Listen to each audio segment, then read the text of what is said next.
Okay, the big question, if you fancy yourself a new Samsung Galaxy S23, is which one should you go for? The little S23, its bigger brother, the Plus, or the Daddy? The Ultra. The Big Daddy. That sounds less weird. Let's start with what's new, and also what they have in common, and most importantly, all three get the new Snapdragon 8 Gen 2 chip, with all the speed, battery, and camera processing upgrades that brings with it. And the best bit is that is everywhere, globally. There's no more Exynos versus Snapdragon across all three phones everywhere, which is actually worth celebrating, because here in the UK and a ton of places outside the US, we were always getting a bit shortchanged by the Exynos chips. They did get better. Last year with the S22s, they weren't that different, but over time we've been paying the same money for what we thought was the same phone, but the battery, the performance, and the camera were never quite as good. So all three use the same chip, and they all come with the faster LPDDR5X RAM, and on models with 256 gigs or more of storage, we also get the new and faster UFS 4 storage. As for cameras, all three share the exact same and upgraded 12 megapixel selfie camera, as well as the same ultra-wide, which doubles as a macro, the same 3x optical zoom, and they can all now shoot 8K at 30 FPS, up from 24. But of course, the Ultra takes everything a step further with its extra 10x telephoto lens, as well as a new 200 megapixel main camera that also uses a better sensor. Across the board, we get the new slightly tougher Gorilla Glass Victus 2 front and back, and they also all use the new LTPO3 screen technology, which dynamically adjusts the refresh rate a little bit quicker and more efficiently than before, so it should save some battery. Although to be fair, you're not really going to notice that. What you will notice is the design change. This is how the S22 and also the S21 looked, with this little camera module, bumpy thing. That's the technical term. They've dropped this now in favor of a more unified design across the lineup. So now it's just sticky outy lenses, no more big camera module, which I think does look smarter, and at least from a design standpoint, going for a non-Ultra feels a bit less of a step down.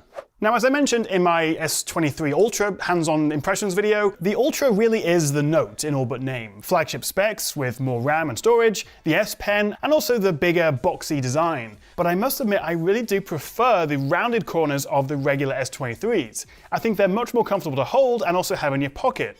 And actually, the S23 Plus may end up having the best battery life. All three should last longer thanks to the more efficient chip and screen, but where the S23 Ultra's battery has stayed the same at 5,000 mAh, both the S23 and the Plus have had an upgrade, now 3,900 and 4,700 mAh respectively, a bump of 200. Which is a very welcome boost, especially for the small one, but since the S23s top out at Full HD rather than Quad HD, we could be looking at a new battery champ with the Plus.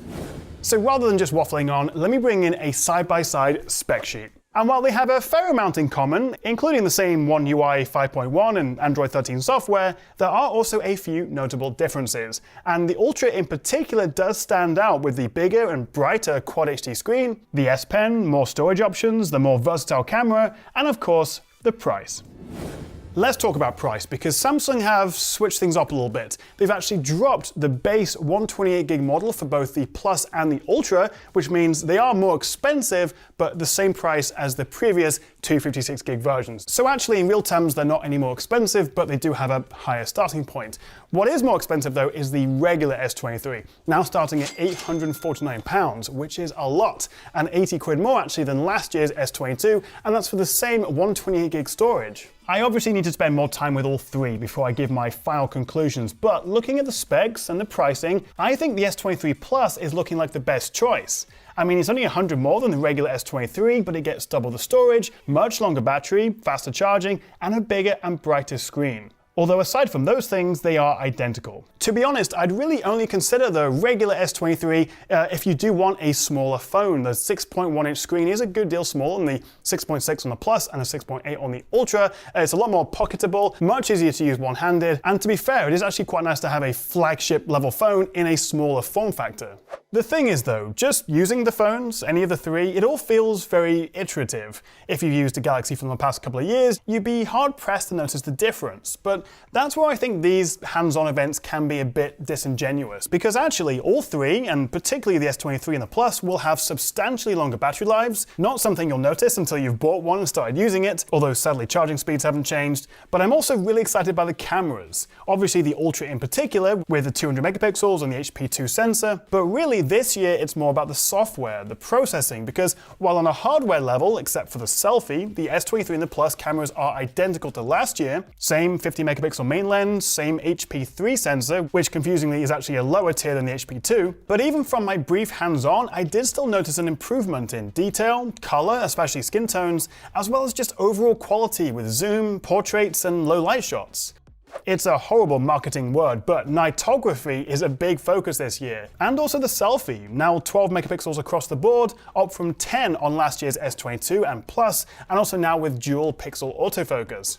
And also, as I mentioned in my S23 Ultra hands-on video, all these camera processing and software upgrades will also apply to third-party camera apps, including Instagram and TikTok and Snap, although like the Ultra, if you do want to get the most out of the camera, then you're really going to want to use their Expert RAW app, which you can download for free from the Galaxy Store, and it's a bit more of a fully fleshed out pro mode. So if you want to get the best out of the cameras, whichever one you go for, definitely use Expert RAW.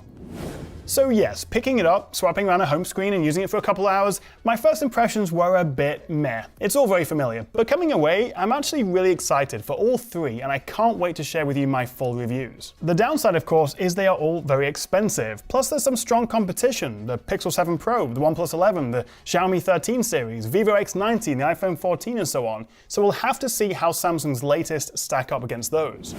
But if you do fancy ordering yourself a shiny new S23, I will leave my affiliate link below, which takes you straight to Samsung's own website. And actually, there are some pre-order bonuses right now where you can double your storage on select models, so definitely check that out. But what do you make of the S23s? If you are going to upgrade, which one are you going to go for, or none of the above? And also, if you have any questions or anything you'd like me to test in my full review with the new phones, let me know in the comments as well. Thank you so much for watching, guys. Don't forget to hit that subscribe button if you haven't already, and I'll see you next time right here on the Tech Chat.